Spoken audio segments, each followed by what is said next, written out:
इतनी ट्रोलिंग के बावजूद अदालत ने ऑनरशिप एक्ट के मामले को उठाया। आपने 2 पीटीआई के एमपीएस को लेकर दरख्वास्त दायर की, असेंबली में तो बोले नहीं, यहाँ दरख्वास्त दायर कर दी। पंजाब प्रोटेक्शन ऑनरशिप एक्ट के खिलाफ आईनी दरख्वास्तों पर समाअत के दौरान लाहौर हाई कोर्ट के रिमार्क्स। कहा, अजहर सदीक साहब, क्या मामले को सियासी करना ज़रूरी है? आपने अपनी पिटीशन फेसबुक पर लगा दी है, इस मामले को सियासत ज़दा ना करें। ये मामला गरीब शहरियों की प्रॉपर्टीज़ का है।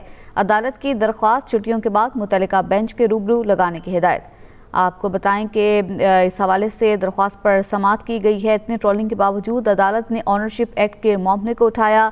आपने 2 पीटीआई के एमपीएस को लेकर दरख्वास्त की है। पंजाब प्रोटेक्शन ऑनरशिप एक्ट के खिलाफ आईनी दरख्वास्तों पर समाअत के दौरान लाहौर हाई कोर्ट की जानिब से ये रिमार्क्स दिए गए हैं।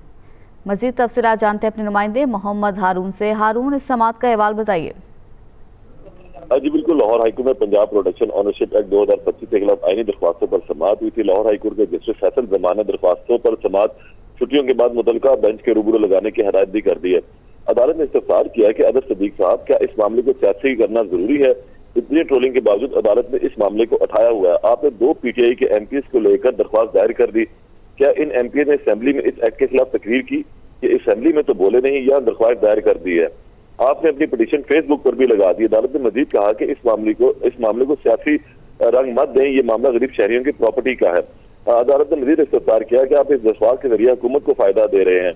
आप अपनी दरख्वास्त वापस लेना चाहते हैं तो बताएं। आप किसी मुतासरा शख्स की जानिब से दरख्वास्त दायर करते तो समझ आती। आपकी दरख्वास्त पर बहुत अफसोस हुआ है।